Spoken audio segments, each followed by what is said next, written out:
आज मैं एक्सप्लेन करने जा रही हूँ मूवी द बेयू। इस मूवी में प्लेन क्रैश के बाद बच्चे लोग जब उस जगह के आसपास देखते हैं तो उन्हें पता चलता है कि वहाँ हर तरफ एलिगेटर्स का घर है। वो वहाँ से बचकर निकल पाएंगे या नहीं, आए देखते हैं इस मूवी में। मूवी स्टार्ट होती है और एक जंगल जहाँ दूर दूर तक कुछ नहीं, लेकिन वहाँ एक केबिन होता है जिसमें इलीगल तरीके से ड्रग्स बनाए जा रहे थे। वहाँ अचानक रेड पड़ जाती है, पुलिस के हाथ सब मारे जाते हैं। एक केमिकल से भरा हुआ ड्रम गिर जाता है और पूरा केमिकल वहाँ की नदी में फैल जाता है। वहाँ हजारों एलिगेटर्स और वो ये केमिकल एब्जॉर्ब कर लेते हैं, जिस वजह से उनके बिहेवियर में बदलाव आना शुरू हो जाता है। सीन शिफ्ट होता है और हम कायल को देखते हैं जो बायोलॉजिस्ट की क्लास अटेंड कर रही होती है, लेकिन उसका ध्यान वहाँ बिल्कुल भी नहीं होता। जब टीचर उससे सवाल करती है तो वो बिना हिचकिचाए उसका सही जवाब दे देती है, क्योंकि वो बहुत ही होनहार स्टूडेंट होती है, लेकिन वो किसी वजह से परेशान नजर आ रही होती है। क्लास खत्म होने के बाद कायल बाहर आती है तो वो अपनी फ्रेंड एलिस से मिलती है और हमें पता चलता है कि रिसेंटली कायल के भाई की डेथ हो चुकी है, जिस वजह से वो बहुत उदास है। उसका माइंड डाइवर्ट करने के लिए एलिस ने ट्रिप प्लान किया है ताकि वो कायल का माइंड डाइवर्ट कर सके और उसके भाई की एशिस को किसी खूबसूरत जगह बहा दे। उनके साथ दो और दोस्त मलिका और सैम भी होते हैं। कायल को मलिका पसंद नहीं थी क्योंकि वो बहुत रूड थी, तो एलिस कहती है कि मेरे फाइनेंशियली हालात अभी कुछ ठीक नहीं, जिस वजह से मैंने अपनी कार भी सेल कर दी, हमें राइड की ज़रूरत थी। कायल उसकी बात सुनकर ट्रिप पे जाने के लिए तैयार हो जाती है। रास्ते में एलिस कायल से कहती है कि तुम्हें मूव ऑन कर लेना चाहिए, कब तक तुम उस इंसिडेंट की वजह से खुद को ब्लेम करोगी। अब वो लोग रात एक होटल में गुजारते हैं। कायल बहुत उदास होती है और अपने भाई की वीडियोस देखने लगती है। उसके भाई को बाइक का बहुत शौक था। अगले दिन वो सब ट्रिप पर जाने लगते हैं और फिर वो एक गैस स्टेशन पे रुकते हैं। कायल न्यूज़पेपर में एलिगेटर के हमलों की खबरें देखती है और वहाँ एक आदमी कायल से कहता है कि पानी में मत जाना, वहाँ खतरा है, जंगल में एलिगेटर्स हैं जिनसे कोई भी नहीं बच पाएगा। कायल को वो आदमी थोड़ा अजीब लगता है तो वो उसे इग्नोर करके गाड़ी में बैठ जाती है। अब वो एयरपोर्ट पर पहुँचते हैं जहाँ मलिका उन्हें बताती है कि आगे का ट्रिप वो लोग प्लेन से करेंगे ताकि वो जंगल का खूबसूरत नज़ारा आसमान से देख सकें। ये सब किसी से पूछे बगैर ही उसने खुद ही प्लान कर लिया था, जबकि उसे पता था कि कायल को उड़ने से डर लगता है। अब हम पायलट को देखते हैं जिसका नाम फ्रैंक होता है। इन्हें वो आदमी कुछ ठीक नहीं लगता और वो ड्रिंक भी करा होता है। कायल प्लेन में जाने से मना नहीं करती क्योंकि वो अपने दोस्तों को मना करके उनका प्लान खराब नहीं करना चाहती थी। प्लेन में और भी पैसेंजर्स थे, दो कपल, एक बिजनेसमैन और को पायलट भी था। प्लेन टेक ऑफ करता है। वो बिजनेसमैन कॉल पर बात कर रहा होता है। सब उसे फ़ोन ऑफ करने को बोलते हैं लेकिन वो किसी की नहीं सुनता।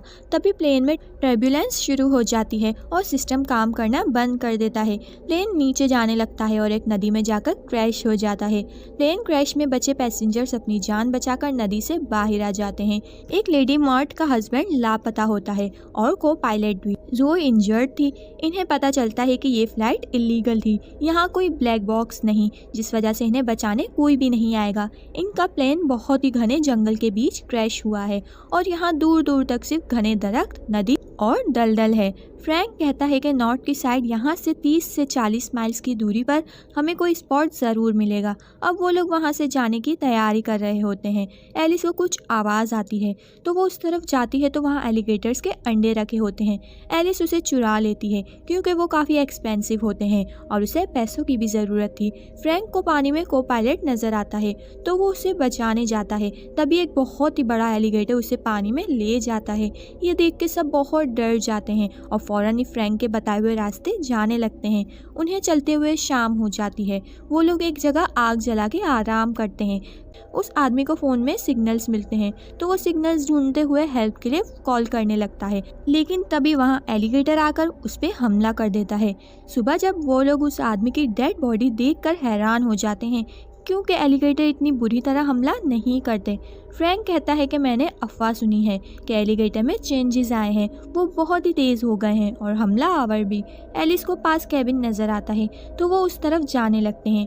वहाँ पहुंचकर कायल सबको रुकने को बोलती है और बताती है कि झाड़ियों में एलिगेटर्स छुपे हैं, अगर हम साथ रहेंगे तो वो हमसे दूर रहेंगे। तभी एलिगेटर आकर मार्ट को ले जाता है। इन एलिगेटर्स में बहुत ज़्यादा बदलाव आ गया था। सभी केबिन की तरफ भागते हैं। एक एलिगेटर जोई की टांग जख्मी कर देता है। किसी तरह वो उसे बचाकर दरवाज़ा बंद कर देते हैं। रात वो लोग केबिन में ही गुजारते हैं क्योंकि वो सेफ है। कायल को ख्वाब आता है जिसमें हमें पता चलता है कि कायल के भाई की डेथ रॉबरी के दौरान हुई। सुबह सैम उन्हें एक मैप दिखाता है जो उन्हें वहाँ ड्रॉअर से मिला। उसमें एक घर की लोकेशन थी। वो लोग वहाँ जाने का तय करते हैं जिसके लिए उन्हें नदी पार करनी होगी। ये जगह तो सेफ है लेकिन यहाँ इन्हें रेस्क्यू करने कोई भी नहीं आएगा और शायद मैप में लोकेशन वाले घर पर उन्हें कोई रेडियो मिल जाए जिससे ये लोग मदद बुलवा सकें। मलिका कायल से कहती है कि हम तुम्हारी वजह से यहाँ फंसे हैं क्योंकि तुम्हें अपने भाई की एशेस किसी खूबसूरत जगह बहानी थी, लेकिन कायल उसकी बातों को इग्नोर कर देती है। अब वो सब नदी के किनारे जाने लगते हैं। जोई इंजर्ड होती है जिस वजह से उन्हें रुक के चलना पड़ता है। नदी के किनारे पहुंचकर कायल उन्हें एक बोट बनाने का आइडिया देती है। लकड़ियों की मदद से वो एक बोट तैयार करते हैं। जैसे ही वो पानी में उतरते हैं एलिगेटर्स उन्हें देख लेते हैं और उनका पीछा करने लगते हैं। जोई अपने हस्बैंड को आखिरी दफ़ा देखती है और फिर पानी में कूद जाती है ताकि एलिगेटर्स का ध्यान बोट से हट के उसकी तरफ जाए और बाकी लोग बचकर यहाँ से निकल पाएँ। एलिगेटर जोई की तरफ अट्रैक्ट होकर उसे मार देते हैं। उसका हस्बैंड बहुत रोता है। वो लोग वहाँ से दूर जाने लगते हैं। नदी से गुजरते हुए कुछ देर बाद वो लोग उस लोकेशन पर पहुँच जाते हैं। जब वो घर में जाते हैं तो वहाँ गोलियाँ और खून से भरी दीवारें नजर आ रही होती हैं। ये वही घर होता है जो हमने मूवी के स्टार्ट में देखा था जहाँ ड्रग्स बनाने का काम चल रहा था।